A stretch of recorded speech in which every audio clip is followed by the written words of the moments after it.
And if at any time you want clarification or you've forgotten something that you wanted to say or you want to go back to something, that's perfectly fine, because probably what you'll find is towards the end of the interview you'll think, oh, I need to tell you about it, which is absolutely fine.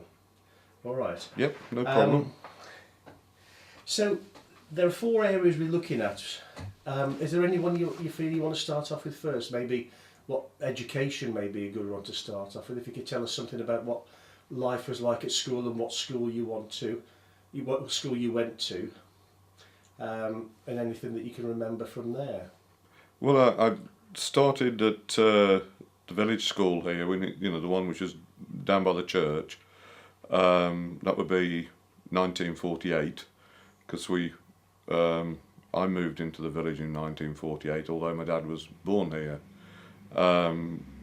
School then was sort of the infants class, which was a Miss Lakin, who she lived with a brother on a farm up at Orgreave, which is now where the gas plant is. So you spent first 12 months in Miss Lakin's class, and then moved on to Mrs. Constable's class, which was the next one, and then a Miss Williams, and then from memory Mrs. McKnight, and then into Mr. Jones's class. And Mr. Jones's was the last class that I attended. And then I was one of the ones that passed the 11 plus, and I then went off to King Edward's at Lichfield. But that was 1955 when I went to King Edward's, and I was there then till 1960. Unfortunately, not one of the academics, so I spent 12 months then at Tamworth College. Got some more O levels, left there and went to work for the coal board. Have you got any memories or any particular stories of your time at school? Can you remember anything, or any of the characters, any of the children? Or Well, at school, those days was certainly a lot different than it is today. The discipline was different. I mean, there was nothing to stop you getting a clip around the ears, or if you misbehaved.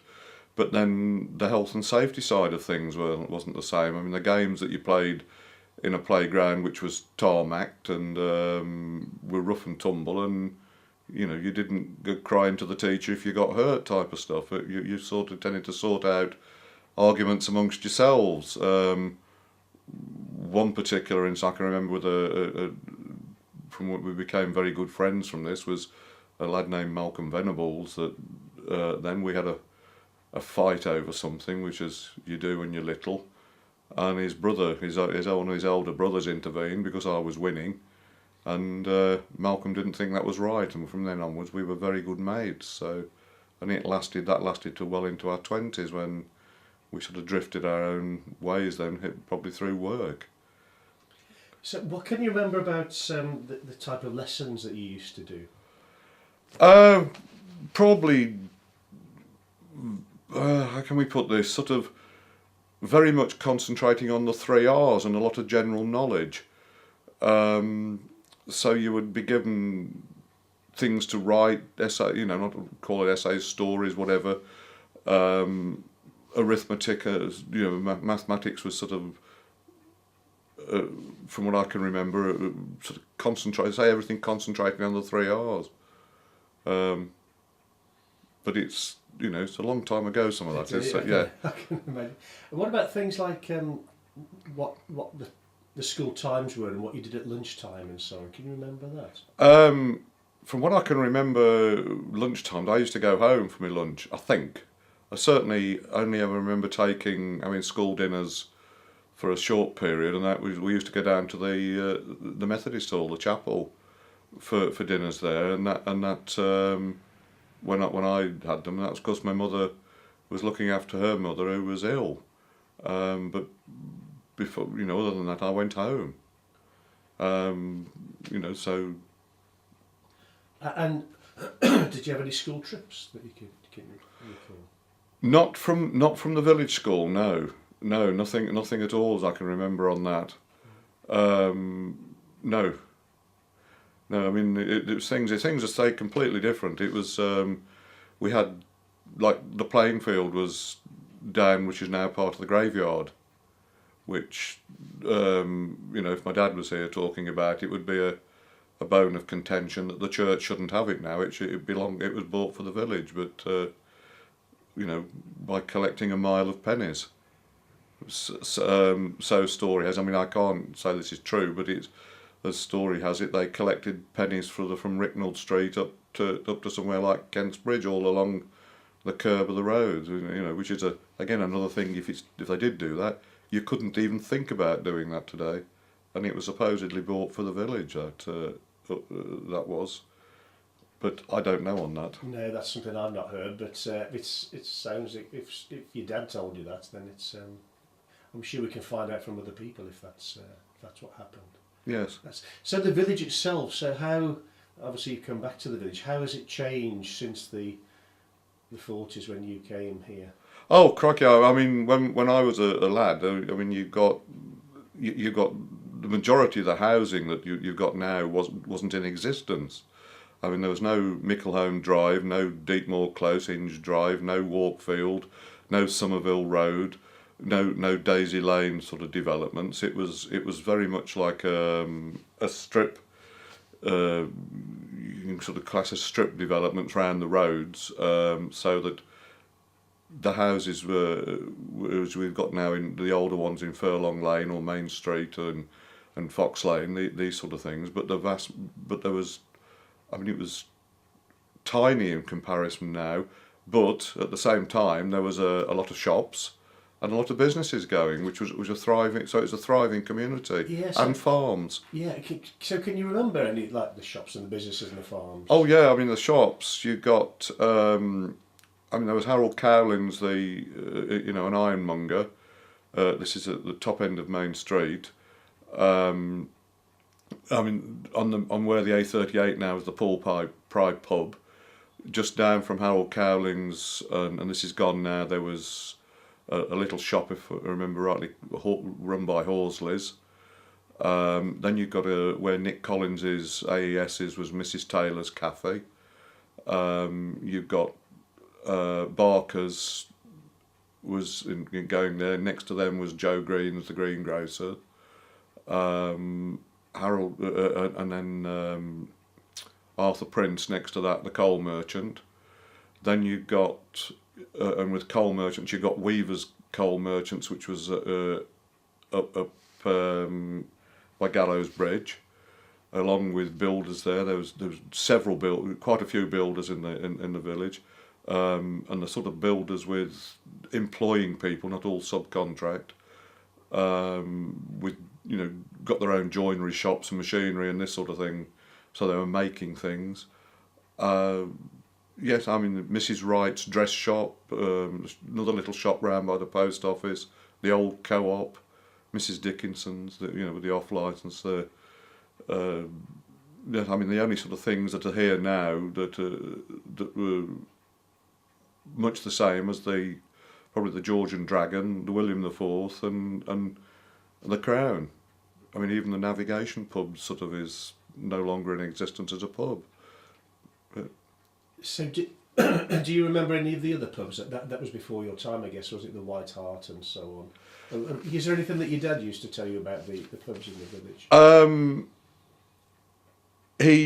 I mean, the only time that I mean, my dad was not cantankerous. That's the wrong word. He was sort of he sort of tells a story of years ago during the war when he came home on leave and he walked into the Paul Pry in his uniform, and he got some RAF officer complained about the fact that he got other ranks in the smoke in the saloon, not the saloon bar, in the lounge, and my dad got asked to leave, and it being a local because he was you know, he was just a trooper, private, so he went home and changed himself and come back in his best sports jacket and trousers and sort of went back in there and got chatting to the RAF officer again and bought a drink by him, and then told him who he was and told the landlord where to stick his pub and walked out and didn't go in again.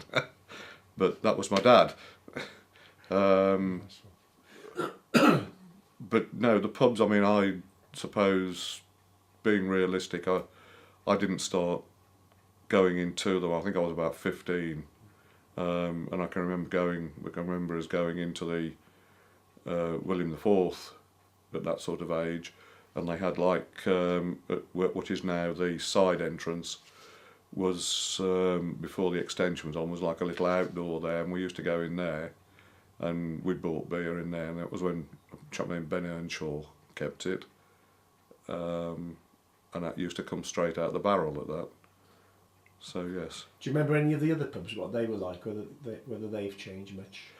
The Dragon doesn't seem to have changed, nor the Crown. I mean, they obviously have, but they don't seem. It doesn't seem to have altered greatly. I mean, the navigation certainly has altered. I mean, that was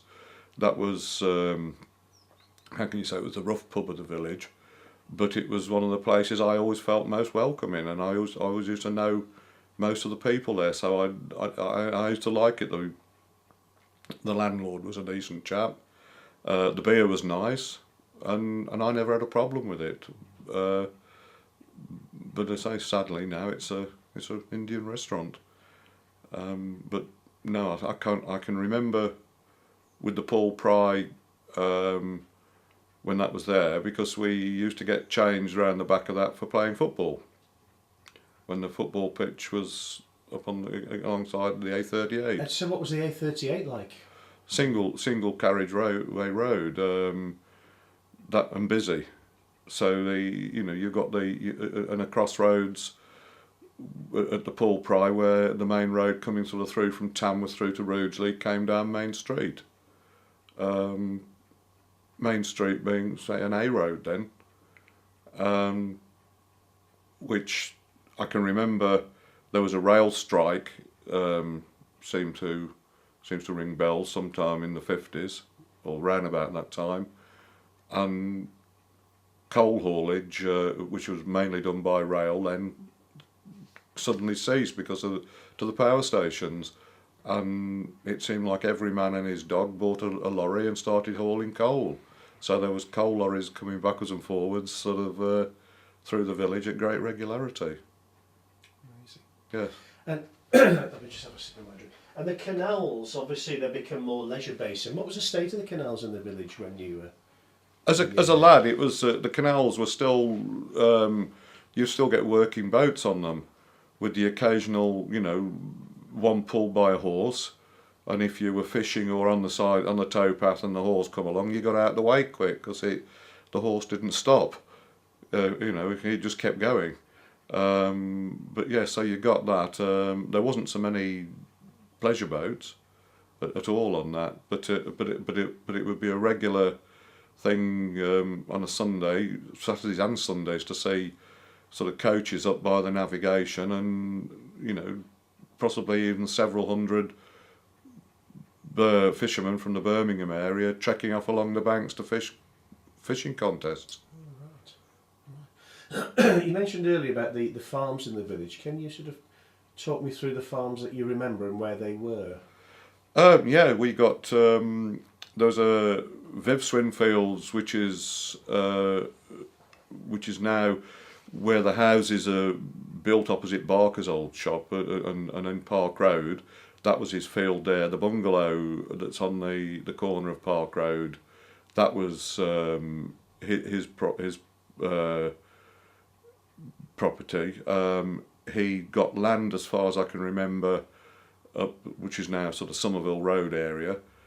The sort of thing when you were kids you sort of watched out, because he was the typical old farmer with a dog and a gun. Next, where the shops and the fish and chip shop are now, was Tom Mansell's farm, and he had land sort of down Micklehone driveway, from what I can remember. Then we got, coming further along the main street, we got where corner of Fox Lane was Malabar's. Just up from that, still on the left hand side of the road, was Tom Smith's, which is now where Walton Homes have done a lot of building. Across from Tom Smith's was Jeff Malabar had a place. but that's probably hadn't got a lot of ground with it, but it was certainly a sort of as far as I can remember, a small holding place. Up where is it the moorings, is it now, that goes off there? That was Tom Houghton's. And bits of land sort of going off where the butts and the moorings and that sort of area between the canal and sort of Post Office Road and Main Street, that was his. Then you've got Manor Farm at Malabers, which again is all built on now, and background at Essington Farm, Tom Mellors. And there was a bit sort of up Somerville Road way where that went. There was I think it was somebody, possibly a Reuben Dolman or something like that, who sort of, it was I don't know, it was sort of, can't remember it in, all I can remember, it was a rough sort of small old income whatever, I don't know, I can't remember much on that one. So, do you know how people felt about all of these farms going and everything going to housing? Because it's difficult to believe that much open space now, isn't it, really? It is. I mean, I don't know. It's I suppose it's classed as being a shame, but then I'd be a bit hypocritical in some ways if I spoke out about it, because a lot of what was happening with that kept me in a living for a lot of the time when I worked, working for myself. So I was busy doing surveys of pieces of ground like that. So yeah. So do you know any of the, were they village builders who were involved in building the new places, or was it big concerns?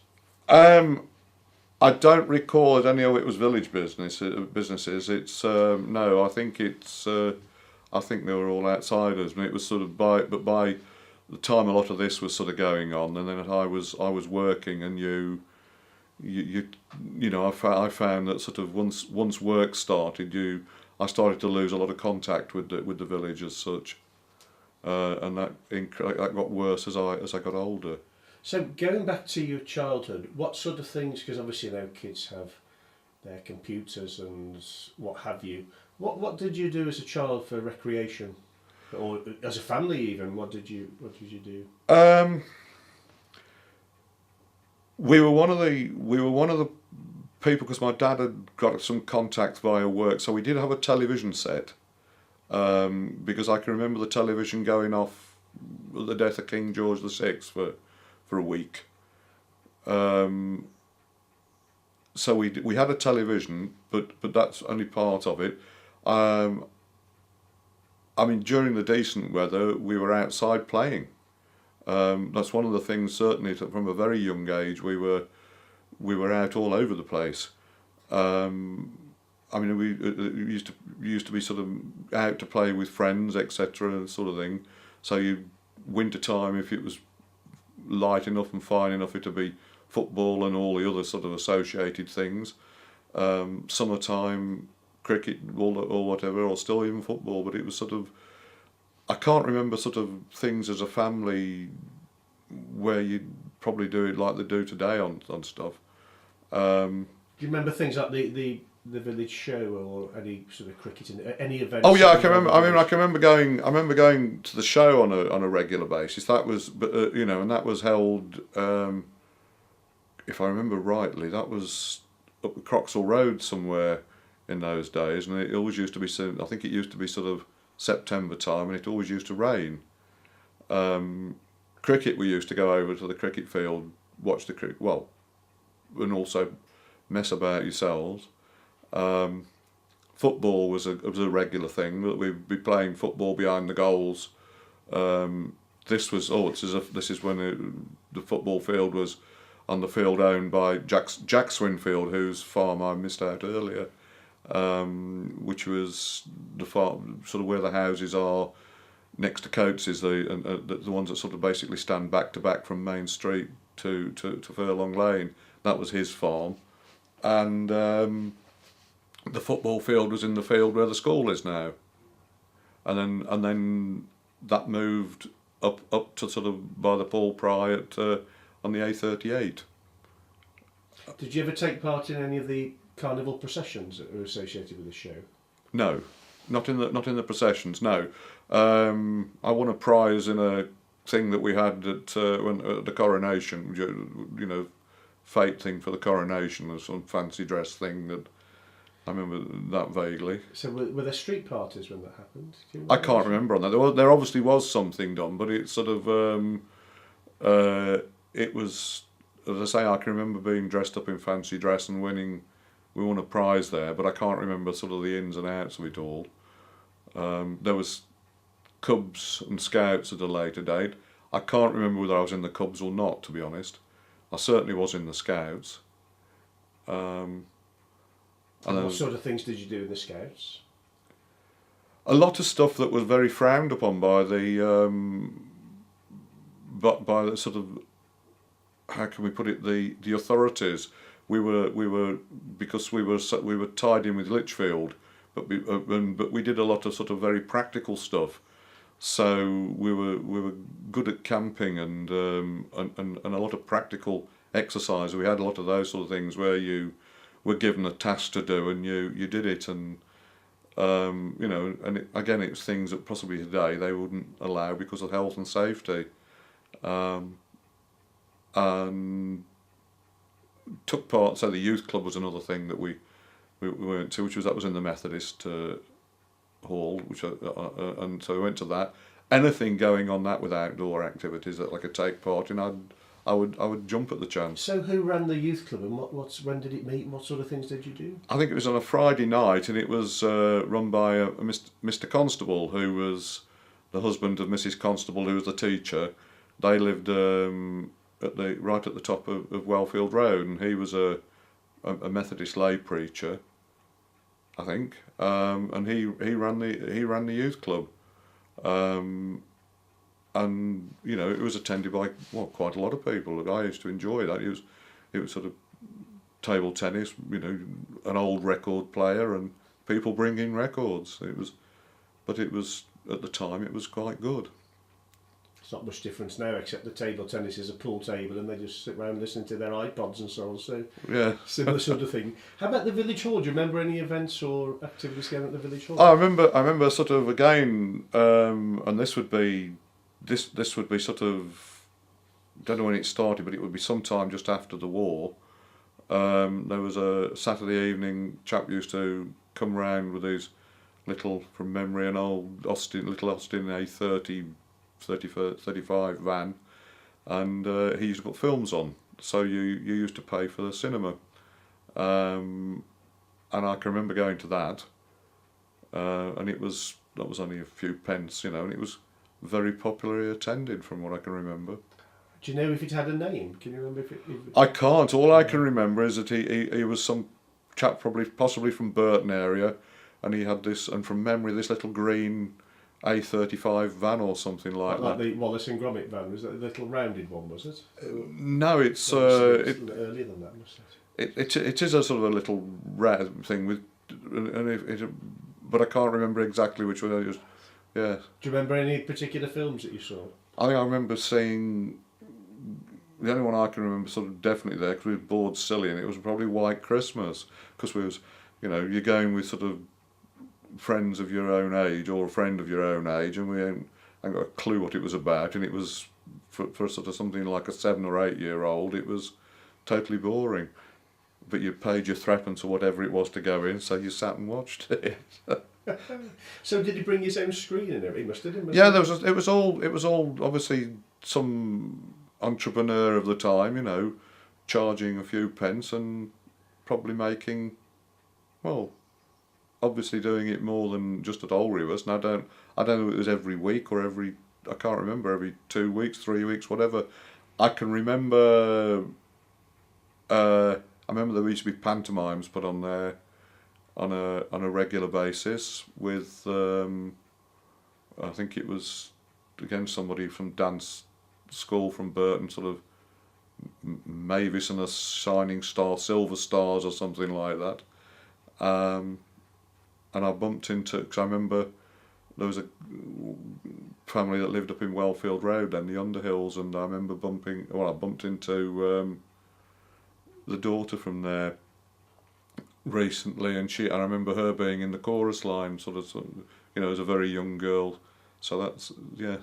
Did you ever see any of the drama productions? Because that must have started more or less at the time you moved into the village. Because that was 19. I think that was 46 or something like that when that started. I think I think I do. I've got vague recollections of going to it, but I can't. I couldn't tell you what it was. No, you were young then, so Yeah, like I say, I must have been. I've got recollections of going to the thing, but I couldn't tell you what they were. I remember going to dances there, and again there was somebody who can't remember where they live now. They moved to the village from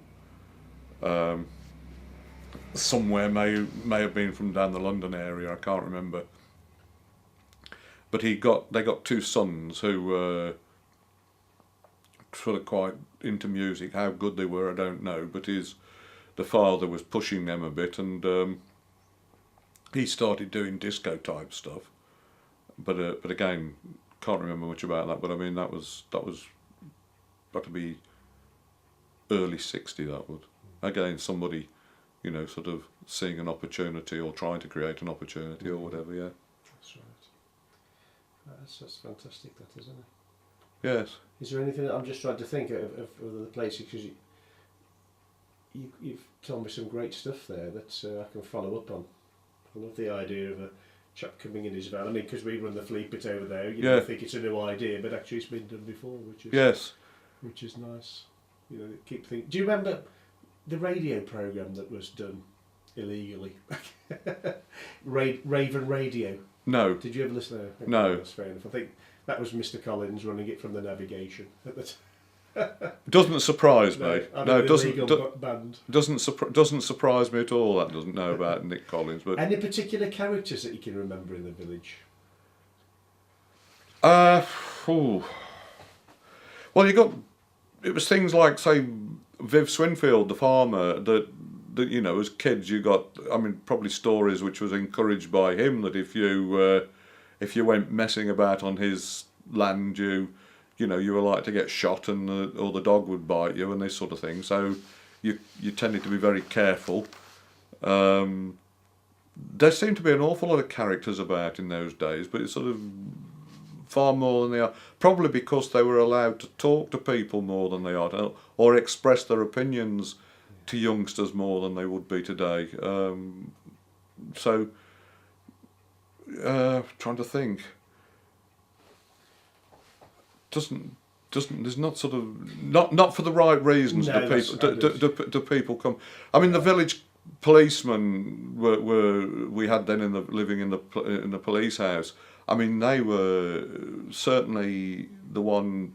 PC Stone was a very strict, no nonsense sort of chap, and PC Baines, who was before him, he was a nice chap, and Harry Newbon, when he was there, I mean, he was like all police officers should be, very much nip it in the bud and stop it happening, and rather than get your book out and start writing. Yeah, I think it was because when we moved into the village, Ben Wilkes was here, and I think just having somebody in the village that people knew, I'm sure helped things. It made a lot of stuff, because you get, I mean, this is again sort of a little bit of hearsay or whatever, but you get people like Harry Newbon would go and drink in the pub, in the Dragon, and he'd drop out little bits like, sort of, or hint that there's going to be a bit of a clamp down on out of hours drinking. He'd also have people talk to him quietly, that, look, we're having a bit of trouble with, and we think, etc. And purely by coincidence, he'd turn up on his Vespa with his uniform on at the right sort of time, and that sort of thing. And I only ever remember one incident from locals where somebody got prosecuted, and I think that was because they gave him a load of cheek and tried to be clever to start with, and he just sort of thought, well, that's it, you've missed your opportunity. I'll I'll do my job now. Yeah, I think that was definitely a bonus to have something like that. I know you were younger, but one of the areas is employment. I know you've touched on it with all the businesses. Can you remember your? Well, it's difficult to say, is it? Because you probably want to know that. I'm guessing a lot of people were employed in the village by these businesses. Yes. Really. Yes. Well, I mean, you got all the farms employed people. So you know, gone are the. I mean, now these days where you get a big farm, the farmer is son and machinery sort of look after it. I mean, then from what I can remember, Malabar's employed quite a few people, and they were sort of jobs that, you know, you had a cowman. You had somebody else who looked after the sort of the horses and this sort of thing. Because I can remember I'm not sure I can remember horses in the village, but my mother's side of the family were farmers, and I can certainly remember my grandfather with horses and this sort of thing. You see, but they had a sort of it wouldn't be classed as a farm as such. It was but it was a big small holding. It was about what they owned and what they rented. I think was probably just approaching 100 acres, which is not very big as farms go. In fact, it's probably less than that. But yes, I mean the building side of things. That people they employed, you know, their own they were full-time employers with carpenters, plumbers, bricklayers, painters, this sort of thing. And it's nice to see Kirklands are still doing that now, aren't they? Yes. They have their own men. Yeah, I mean, my Uncle Charlie, I used to go working for my Uncle Charlie, who was, my granddad had so my dad's dad had a small building business, and that was sort of in Main Street, which became the chocolate factory or whatever it is now. That was there.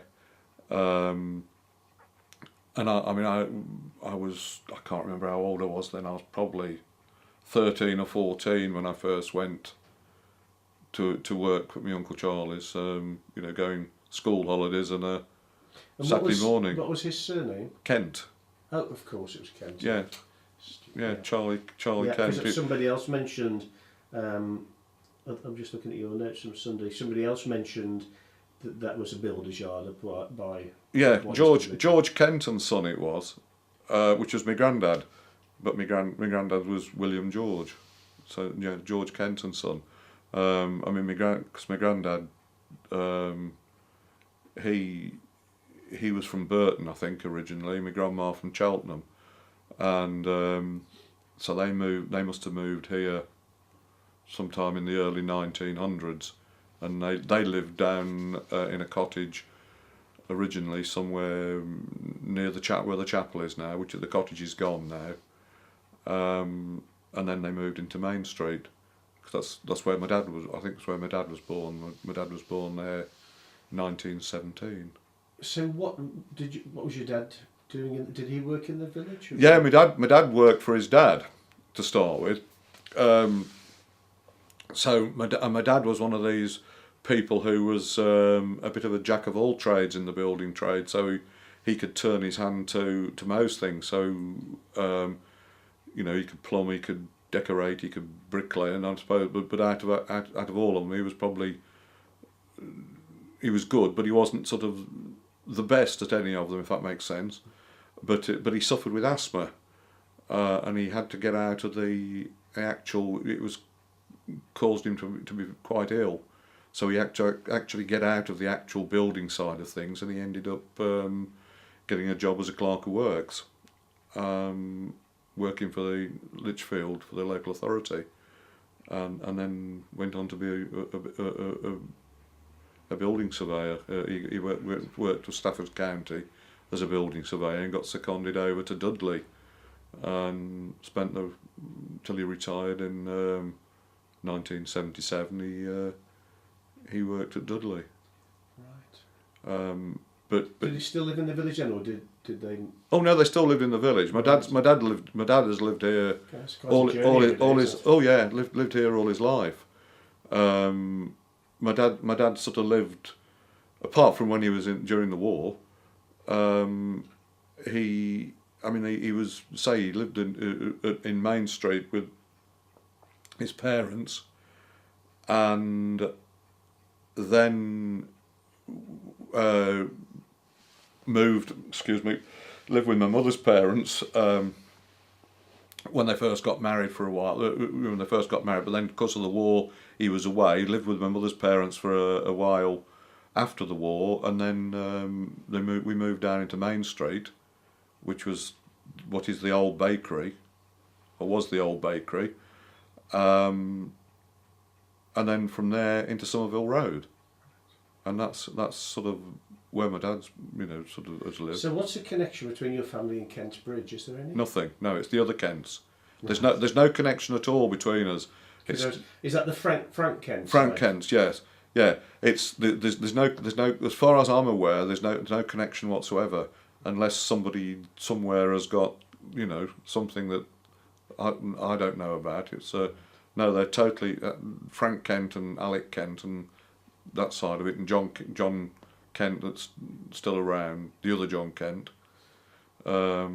Is he in the village? Yeah, I think he lives in Deepmoor or Inge Drive. Ooh, to try and track him down. Yeah, John William Kent. Oh, You'll have seen him. He walks around a lot. Very quiet chap with a beard. Does a lot of walking. He walks about. You see him walking about a lot. Yes. Right. John William Kent. He's in the phone book. Okay. I'll track him down. Yeah. Somebody will know. Because that's sort of the story of going back to school, you see, with his name, where again, and how you were allowed to sort your own things out, and something happened. I can't remember the instances now, but this was Mr. Stubbs, but why we were in Mr. Stubbs's class, I don't know. It must have been for some reason or other. This one particular day, and there'd been some altercations between me and somebody else down in the playing field, I think, and I'd come out on top, and the other lad was sort of a bit sorry, and Mr. Stubbs asked him what was the matter, and I got, "Kent's hit me, sir," and Mr. Stubbs immediately turns to the other John Kent and looks, and he was no, it's not me, it's the other one. so yeah. Excellent. So There's some great. There's 37 minutes of it there. Is there anything else that you can think that you haven't told me that you want to pass on to me? And there's some great stuff there. So there's no pressure at all. I don't know. I suppose it's just the fact how the village itself has altered. It has, and because it happens slowly to a certain extent, you don't notice it the same. It hasn't just happened in Olribus. It's happened all over the place. As I said, it kept me in work for a lot of this stuff. Because I work for myself. For 30 odd years, and doing a lot of things like this, where you come along and you've got people's back gardens and a field or whatever, and you're doing surveys of it so that some developer can come along and put 100 houses on it. I've been here 32 years, and in my time you've noticed little bits have been filled in, and bits that you thought, well, I'll never build on that. Like up in between Fox Lane and Walkfield, how that whole area's been filled in. The top of Fox Lane, how they've just crammed places in, and trying to think back to how it must have been when it was quite open and half the size or a quarter of the size before the big developments. It's difficult to imagine. Yeah, I think the thing is as well, probably today with it as well, is the sort of as the said when we were kids, if the weather was good, we were out. And we were off all over the place, and it sort of, and things like when I was talking to Mrs. Potter, that saying that we were birds nesting, so you get to know where all manner of birds' nests were, and you were actually collecting birds' eggs as well in those days, which wasn't frowned on. Today you couldn't do it, but it wasn't frowned on. So we were all over the place, and we weren't very old, and so you're across the fields, across Barnes Close, and off to the shallows.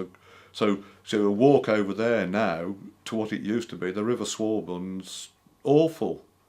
I mean, it used to be a lovely sparkling river coming through there, and the shallows were what they said. It was a nice bend and gravel and sand, and it was great for sort of when you were little and young. Yeah, Pan Greenleaf told me that that's where they used to go for their holidays. Yes. They'd go over for the day and do a bit of swimming, take a picnic, and it was as good as being away because it was a bit like a beach. The same up by the mill, where that when the floodgates were there, that used to be good, because they would then perhaps come out and in the summer, and you get the floodgates dropped because they were going to push water through the mill, and the river would start to come up then, and it was great for swimming there, because again you've got a little bit of a beach just by the floodgates trees. So again, as kids, you'd be up there, you'd make a fire, somebody'd bring some potatoes and perhaps a bit of cheese and that sort of thing, and then you get a fire going, potatoes in it, and come out and get cremate. I mean, really thick black skins, but get rid of those, and they're great. Yeah. So where were the floodgates then? If you picture the river sort of standing looking upstream, so you're on the left hand bank, which is the left. There's the bank that's as the right hand bank as you're facing upstream. So I won't go into the technicals. Yeah. Okay. So yes, the facing upstream, and then the river bends round to the right with the mill on the left. So just after the bend across there was a set of floodgates, so that with an eel house on the end of it, and they were done so that it diverted the water through the mill and into the mill stream. Right. And then as the river, as you come off the bridge at Statfold Lane, the river bends sort of round, it curves round to the left, doesn't it, as it's going upstream, round to the left, straightens up a bit, and then round to the right again. Well, sort of just after the left-hand bend as well, there used to be a small island in the river there, which and of course this is another thing that the Environment Agency did back in probably the 80s, where they started to get rid of all these sort of things, because and again it's back to doing some of the work that I did, where you're doing check surveys on other people's work for this flood alleviation side of things, and they did a thing on the river where they've worked it out that we don't want more than a 1 in, I don't know, I won't quote the exact figures on this, but say more than 1 in 50 year flood, so that the water will come up, if you notice now, it will come right to the top of the banks. It might just encroach into a field slightly, and it goes down again. Yeah. But it never floods. Now, across that area, when I was young, it used to flood every year. So you would have water all over the fields, all across the Witchner side of things, all round sort of where the Arboretum is, all round there, all on the Croxall Road would be flooded. And again, if you look at sort of on some of the old on the Croxall Road, there's loads of little sort of like bridges that to let the water through. There was a lot more on the A38, where the water used to come through because the Trent used to flood all the while. Yeah, I remember that, because the first 2 years we were here, we lived at the homestead, Mrs. Rose Farm. I remember that's the Croxall Road being flooded all the way across, and then they did lots of work, didn't they? Put lots of drainage in, and all the roads have got the little holes in the side. So that hasn't flooded. So that's a big thing that's happened on that side of it. I mean, I can remember again, sort of going back. My uncle. This is going back to sort of in the 50s. Probably just about around 1950. My uncle used to work at the mill. He used to drive one of the Fodens there, the big 8-wheelers, which were big lorries in the time. And I can remember going off with him a few times to Birkenhead in his lorry. So there was him driving Tony Scott, who still lives in the village, who lives up in Somerville Road now. He'd be useful to talk to if you don't know him. He lives in Somerville Road.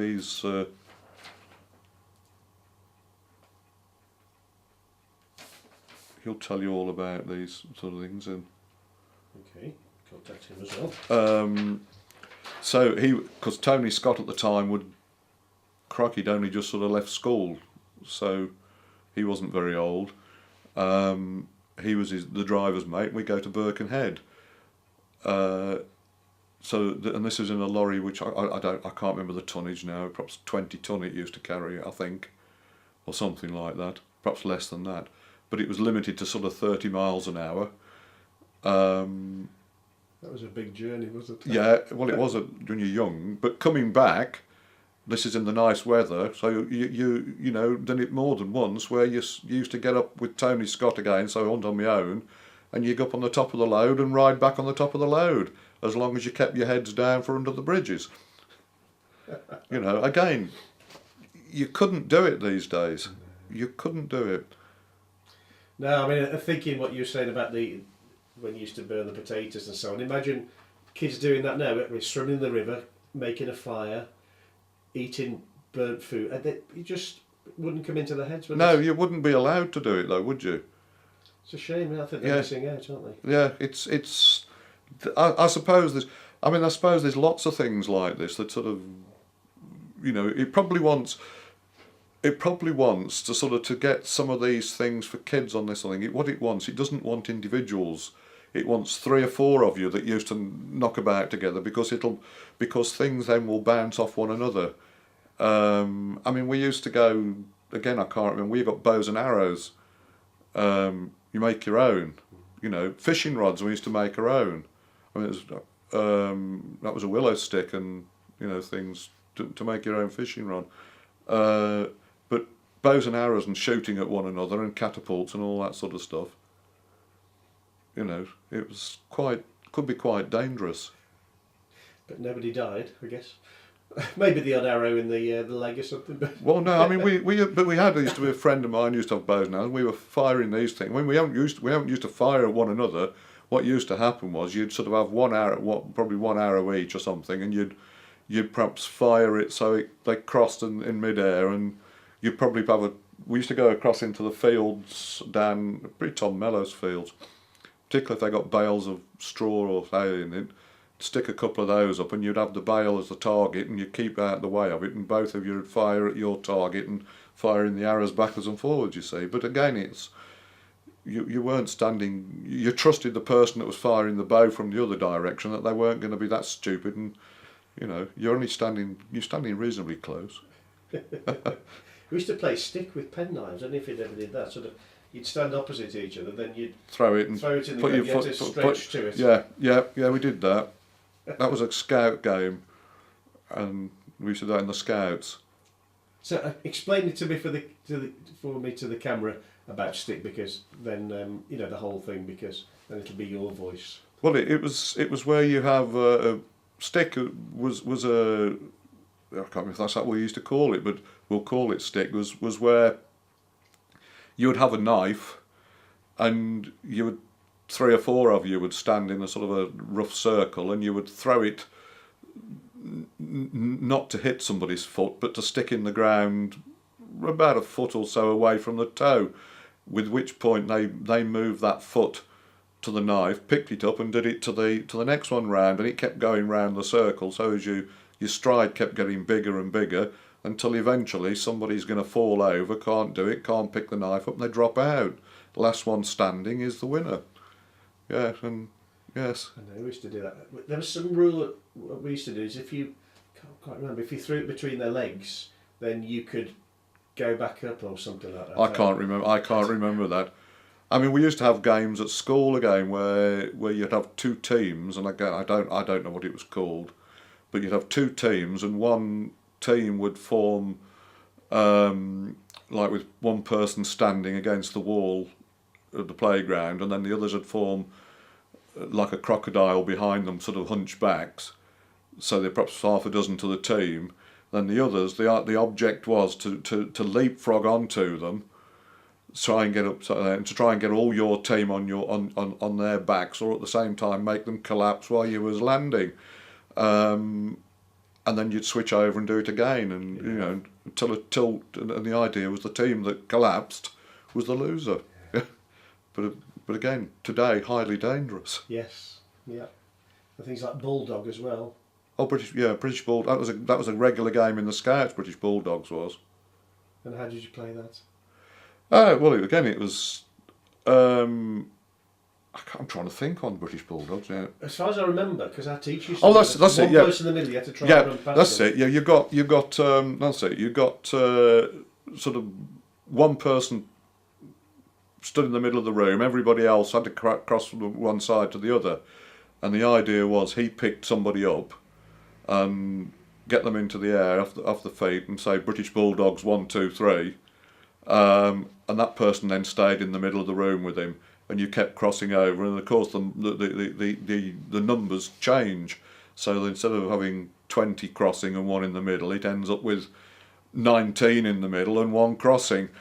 And getting to the last few numbers, then I mean there were some good fights going on then. Yeah, that was where to do well on that you had to fight dirty.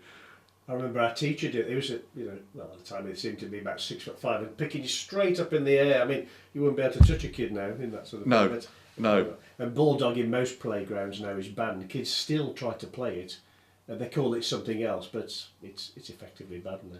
No, it's. I suppose those are the sort of things where the differences have come. More is, and as I say, possibly with 3 or 4 people talking that mixed together. Yeah.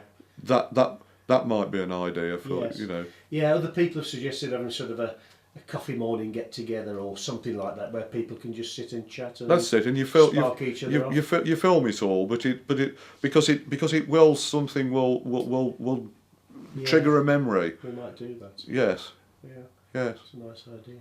But it's. I'm just trying to think. What else has sort of happened? That's sort of. I suppose it is just the changes that's gone on, but there seems to be, for me, there's a gap. But sort of because work took over with things, and I think that does happen because your priorities change. Don't yeah, they? oh, greatly so. Yeah, Yeah, greatly so on that. yeah, and I think that's natural.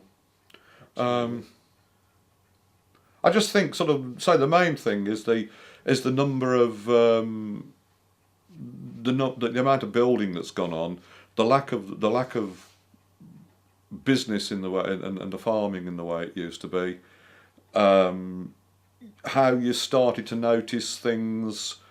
I remember seeing something about there being round Park Road area, the sort of locals wanting street lights and footpaths, and people that had only just moved here complaining it was going to ruin the character of the village, this sort of thing. So there's been a lot of that. The sort of thing that when I was young I could have gone through every house in the village, and if I didn't know the people's names, I could have sort of described something about. I got an idea who lived who lived in every house. And if I didn't know them, I knew something about them. Today, I know very little about anybody. Well, with 1,200 houses, you're not going to know that, are you? No, but I still don't know anything about sort of. Well, I mean, we're only just moving into this house. I mean, I know the immediate neighbours, but I know nothing about them. But we're living in Furlong Close we lived in there for 28 years, and you still only knew your immediate neighbours, this sort of thing, and it was like talking to Mrs. Potter on Sunday, I haven't got a clue apparently she's lived in the village since 1967, and that's the first time I've spoken to her. So I think what we found is that with our kids being little, when they started going to nursery, my wife Paula knew people, and then we joined the Drama Society, and then suddenly our circle of friends became massive. because there were like 25 people in there who lived in the village, so we got to know them straight away. And then, you know, over the years with the festival and various things like that, you build up a small sort of core of people that you know, and getting involved with things like the Orrowbush show and stuff. That happened with us with the nursery, because when our kids were small, and the kids went to nursery, and Linda sort of got to know loads of people, and Linda was from Birmingham, and we moved back to the village. This is well outside the period we're talking about, but we moved back to the village in 1982. So we'd had, from between getting married and 77 and 82, we'd lived at Norton Keynes, but so we came in here, and of course she gets to know lots of people. She's from Birmingham, so everybody treats us as newcomers, you see, on this sort of thing. And of course they've only lived in the village probably a few years anyway, and I'd lived here, say, all my life, or most of my life. Yeah. Yeah, and I've lived within a few miles of here all my life, so yes. Yeah, it's fascinating, I think, how because there are people in the village who have no contact with anybody else or any organisations in the village at all, and then there are people who seem to be involved with everything. I think a lot of it, from my side of it, was that I started working for myself. And I started working for myself in 1973, and it was hard. They say it's hard now, but I don't. But I think the 70s.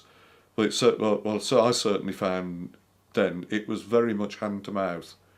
You know, it was. You were struggling to get work, and it wasn't until. And I don't want this to come out as politics or anything like this. Okay. I'll switch off after because we're